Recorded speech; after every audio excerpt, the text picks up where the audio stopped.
A day in my life as a high school student. Hello guys! Kamusta na po kayo? Pasensya na nga po at ngayon lang po ulit ako nakapag-vlog. Medyo na-busy po kasi ako nung mga nakarang araw. At alam nyo naman po, bawal po tayong mag-vlog sa classroom.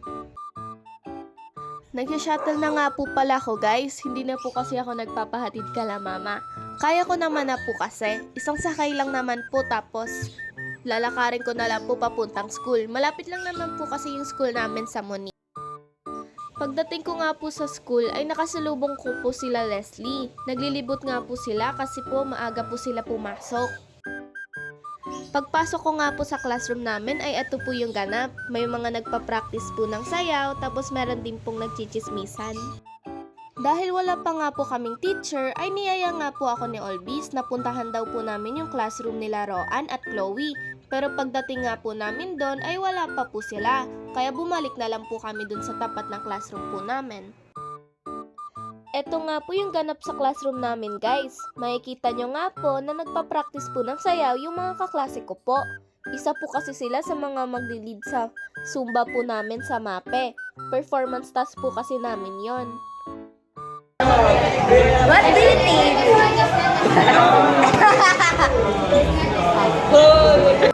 Maya-maya nga po ay lumapit po sa amin si Basi at si Solon.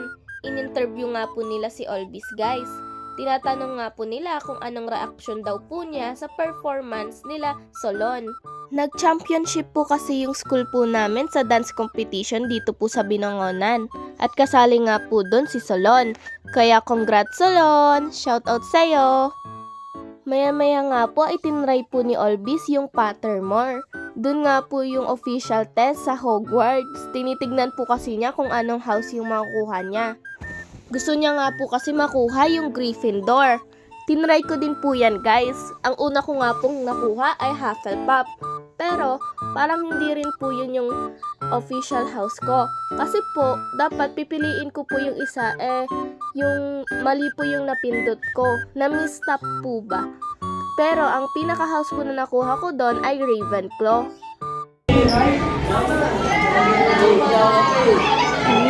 Yan na, yan na. Moment of truth. Oh, Ravenclaw sin tayo! Ravenclaw din ako! Gusto ko Gryffindor. Inulit niya nga po ulit yung test dyan guys dahil gusto niya nga po talaga makuha yung Gryffindor. Kaso nga po, Hufflepuff po yung nakuha niya. Eto na nga po yung pangatlong try niya guys. At ang nakuha niya nga pong house ay Ravenclaw po ulit. Maya-maya nga po ay pinalabas na po kami at pinapunta po kami sa gym. Yung first subject nga po namin ay free time po para daw po makapag-practice ng maayos yung mga kaklase po namin na magpe-perform po sa stage. Yung second subject naman po namin ay dapat po science. Pero hiniram po ng MAPE teacher namin yung time po ng science teacher namin para daw po makapunta kami dito po sa may gym. Mga kaklase ko nga po pala ang nag-lead para po sa pagwa-warm up bago po kami sumayaw ng Zumba.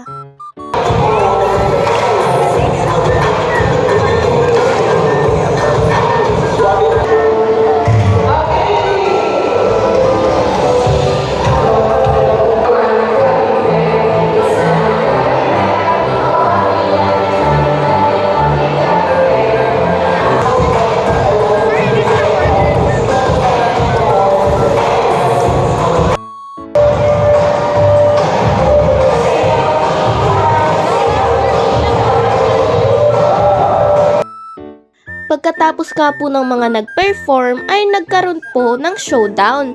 Doon nga po ay maglalaban-laban po lahat ng mga representative ng mga section.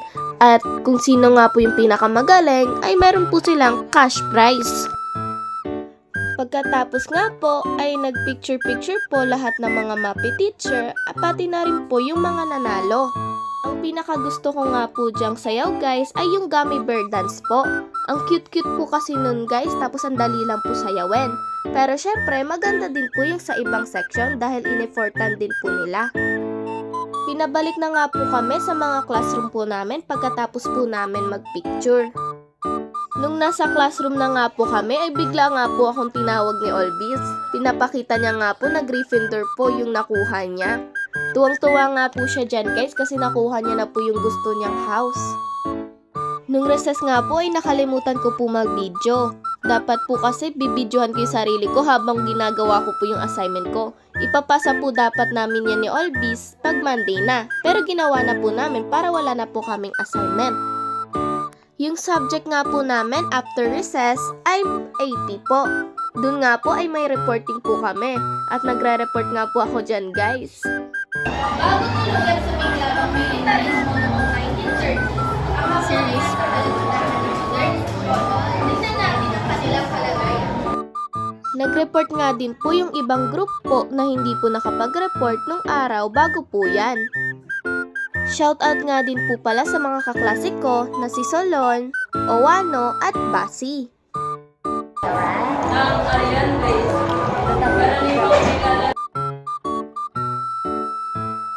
Sila Basi nga po ang nag-video sa part po na ito. At ayan nga po si Erenio guys.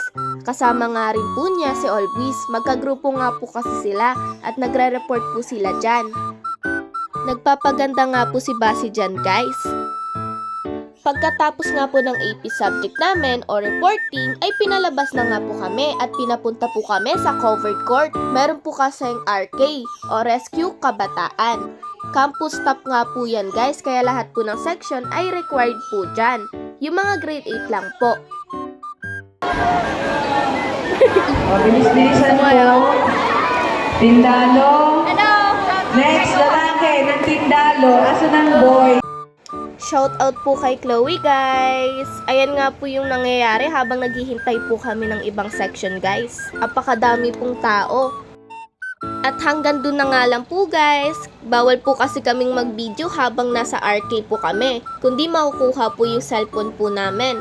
Kaya dun lang po. Bye-bye! See you on my next vlog.